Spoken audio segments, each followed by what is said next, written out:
Well, there are new phrases and words in the dictionary this year.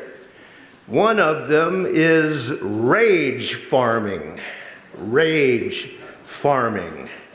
Now, rage farming is the tactic of intentionally provoking political opponents, typically posting inflammatory content on social media in order to elicit angry responses and thus high engagement or widespread exposure for the original poster. Rage farming. And here's a good example in case you need one, which if I had some time, I would do maybe a bumper sticker campaign against. Alert! Joe Biden called for Christians to be added to the terror watch list.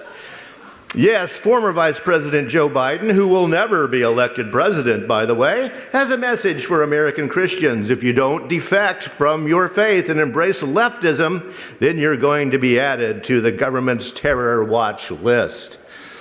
Yes, rage farming. So I think I'm going to come up with a bumper sticker campaign right now. Farm cabbage, not rage. You can all do the music for that campaign, right? It might catch on, who knows?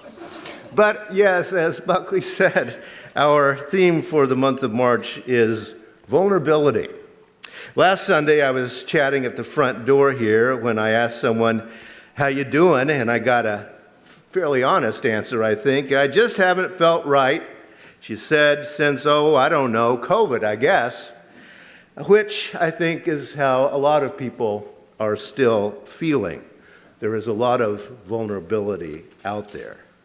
I tried to make a list. I mean, there's the physical vulnerability due to COVID and for ourselves and our loved ones. There's emotional vulnerability due to isolation that occurred, financial vulnerability due to job loss and now inflation, the vulnerability of our democracy itself on January 6th, intellectual vulnerability due to the culture wars. I mean, how much rage farming can you really, stand out there?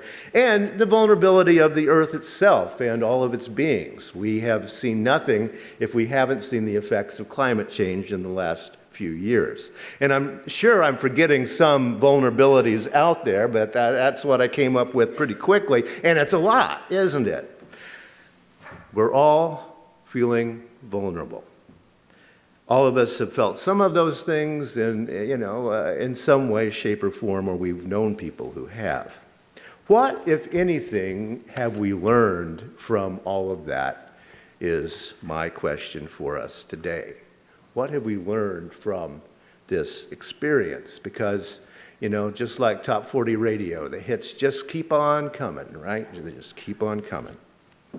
Well, the American physicist and philosopher Thomas Kuhn created the phrase paradigm shift. We've all heard that a few times at this point. A paradigm shift describes a situation in which basic assumptions and practices have changed. How we do something is no longer the right way to do it for some reason, a paradigm shift. For example, social media has been a paradigm shift in the way that we communicate. And rage farming, so-called, is one of the effects of that change, that paradigm shift in personal communication. And how we do Sunday assembly here in both live and online formats is a paradigm shift. It's a little disturbing for some of us that, we now have about as many people online as here, and it just doesn't feel as exciting to have people watching back and forth, but we're so glad that people are able to watch us from anywhere in the world now. So COVID did that paradigm shift, and we're still trying to figure out how to do that. And conferences, seminars, education, restaurants, everybody is facing some sort of paradigm shift now. And part of navigating a major paradigm shift is realizing what has changed irrevocably, what will never come back the way it was, because that's what we need to get over and cope with the new thing, seeing and realizing what is gone and what the possibilities are, because it's not all about loss. It's also about continuing. Paradigm shifts often include a sense of losing control. How do we do congregational life in this new paradigm? It's a question that all congregations of all types are asking. How do we do education in this new paradigm? How do we do committee meetings and book groups and conferences in the new paradigms? What paradigm shifts do our minds convince us we aren't in control? Oh my gosh, I can't deal with that one, And then how do we deal with it? Because the paradigm has shifted. It's not going to shift back. We have to feel somehow enough hope and obligation, maybe even, to keep going until we figure out how to do these paradigm shifts. Because, actually, we all want to feel like we're in control, but, we're not really in control anyway. So it's actually merely revealing the illusion of control. But it still doesn't make it feel any better. Now, a metaphor that I like to use when I talk about religion is decoder rings. I'd like to think about, what does religion do? Actually, it helps our thinking. It helps us find ways to deal with some kind of reality and some kind of paradigm. And so philosophies and religions, I think, are kind of like a decoder ring. Now, at one time, toy decoder rings were very popular as surprises in things like breakfast cereals and Cracker Jacks. Obviously, the manufacturer's motivation was to get kids to beg their parents to buy that particular brand so they and all of their friends could have the same decoder ring. Now, the promise of a way cool decoder ring was the ability to encode and decode secret messages. And the ultimate goal was to exclaim, as the kid does in this photo, "It all makes sense now!" Right? Well, that's why religions are like decoder rings. It all makes sense now, right? They promise to unlock secret knowledge about great mysteries, how things are, the cosmology of the universe. How does all of that work? Religion will explain that. Which things matter most? Ethics, right? That's how religions work. This is what matters, that doesn't matter. And so we get our decoder ring and we figure these things out. What is obvious with decoder rings is that there is one code. Right? There has to be one code in the encoding by someone with the ring, and then the message has to be decoded by someone else with the same ring, right? That's why you get 2 sales in your cereal, right? What isn't immediately clear is that someone with a Cracker Jacks decoder ring will not be able to communicate with someone who has a Rice Krispies decoder ring. That's where the problems come in. And I argue that the same is true in religions and in denominations for that matter. A Roman Catholic with a Roman Catholic decoder ring will not be able to communicate efficiently with someone who has a Unitarian Universalist decoder ring. The intentions are the same, but the information concerning the questions of how things are and which things matter are very likely to disagree with each other. And that's a problem. For information to be coherently communicated, the decoder ring that we use to encode the message has to be the same as the decoder ring that we use to decode the message. Now, sure, the concept of the decoder ring crosses these boundaries, and they all work in a similar fashion, after all, right? This decoder ring works like that one, but they aren't the same. They merely look like they are kind of the same. They do work in a similar fashion. The intentions and the outcomes of all religions are similar. What does the cosmos look like? How does it work? And what matters most in the world? The ideas, the questions are similar to each other. However, the understanding of how things are and which things matter are not always similar. The paradigms are different. The paradigms of Unitarian Universalism and humanism insists that our attitudes and our intentions should comport with a commonly agreed upon objective reality. It's one of the things we believe in, an objective reality. We believe in the free market of ideas. We believe in experiment and in investigation. We agree that the changing of social and scientific paradigms requires us to reevaluate past paradigms and adapt or change our paradigms. We generally think that there are a whole lot of little T truths and not that many big T truths. That tends to be how we think. In my life, I went off to college thinking I was going to discover big T truth. Well, it's been a few years since, and I have to admit that I've found a lot of little T truths, but not all that many big T truths. Truth is mostly some good guesses that work, mostly based in the cultures where those truths reside. Cultures invent their own truths, and those truths work within those cultures. But often they don't work in other cultures. The philosopher Alfred North Whitehead wrote, "To know the truth partially is to distort the universe." To know the truth partially is to distort the universe. But Alfred North Whitehead was alive in the late 19th and early 20th centuries when many assumed that we human beings are capable of discovering capital T truth, absolute truth. Most of us don't think that anymore. So we accept that our truths concerning the cosmos will always be partial and therefore distorted. It's a paradigm shift, and it's a little hard to get accustomed to at times. Based on this fact of our liberal religious tradition, we are progressives, because historically we have searched for new paradigms. We tend to say hurting GLBTQ people at train stations is wrong. Yes, that's the paradigm. We live there. How can we fix that one? What is the new paradigm?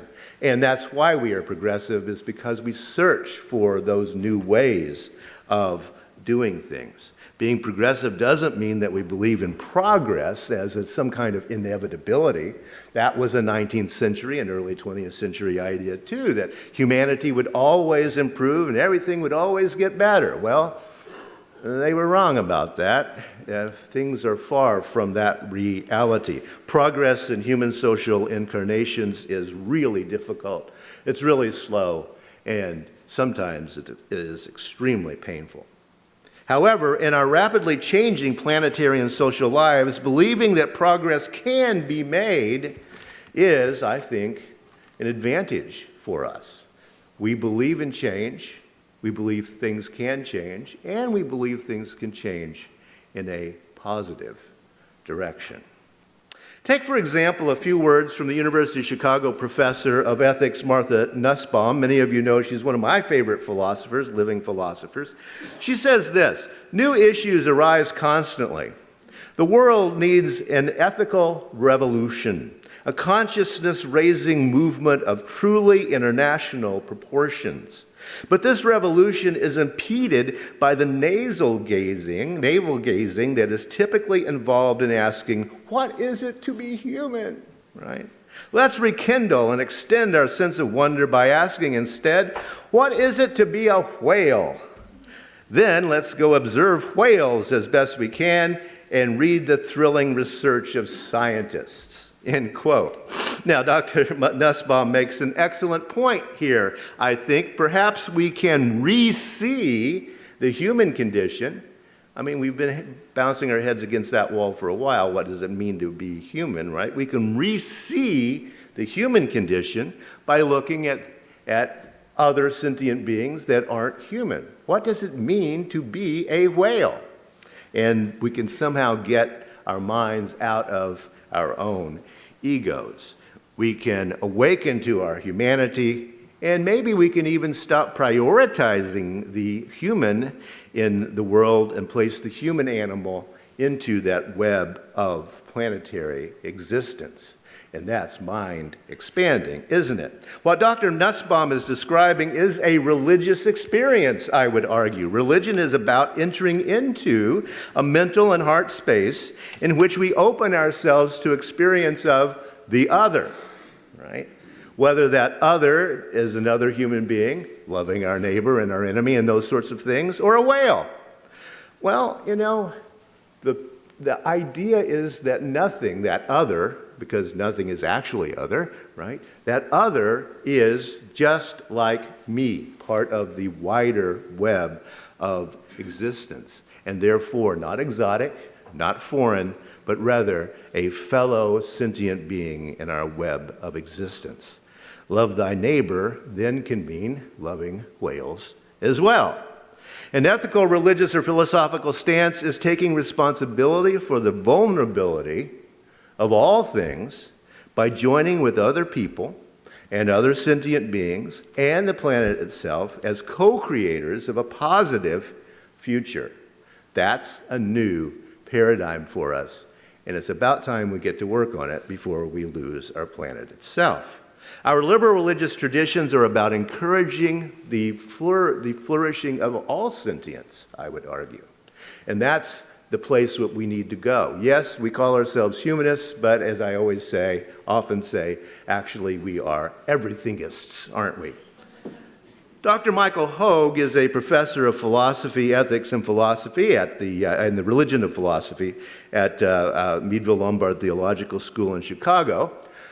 He has spoken here. I hope to get him back here one of these days. He has this to say: genuinely internalizing the meaning of vulnerability for us and the earth can discipline us to align our actions and thoughts more rigorously with our intentions. In aspiring to this alignment, we discover that we are not alone and we need one another. We cannot live intentionally apart from others. In recognizing this need for others, we discern the importance of trust, showing up, being there, and holding ourselves accountable. Now, I'm going to break that down a little bit. When we understand, genuinely feel in our bodies that our nation, the living beings on our planet, and the planet itself are vulnerable, we will take action. When we realize the danger we're in, we will take action. We will take responsibility to the best of our abilities. As we earnestly do that work, we will discover, Dr. Hogue says, we will discover others fighting the good fight too. And not only that, but we will discover the need for each other in this struggle called life. Dr. Hogue puts it simply, quote, "We cannot live intentionally apart from others," end quote. That realization awakens us to trust and to personal accountability, he says. It begins in vulnerability and builds to accountability. And that, I think, is what congregations do well. We wake up, we show up, we embrace our need for each other, and we embrace our accountability to each other. We are better in every way when we are together. After all, we've been through a lot in these recent years. Nearly everyone is a bit weary and also wary. That feeling of vulnerability, however, is a positive sign, I think. It means that we realize that none of us are alone in some remote island or citadel. It means that we have realized that we ourselves, our loved ones, our society, living things, and the planet itself are all interconnected. They're actually kind of small. And it is a web of vulnerability and mutuality. Vulnerability is a sign of life. Change is a sign that we are still alive. Now, to realize that we all have the same really swell and nifty decoder ring is also a good thing to realize. So, let's get those on our fingers, let's communicate, and let's stay open to each other despite it all.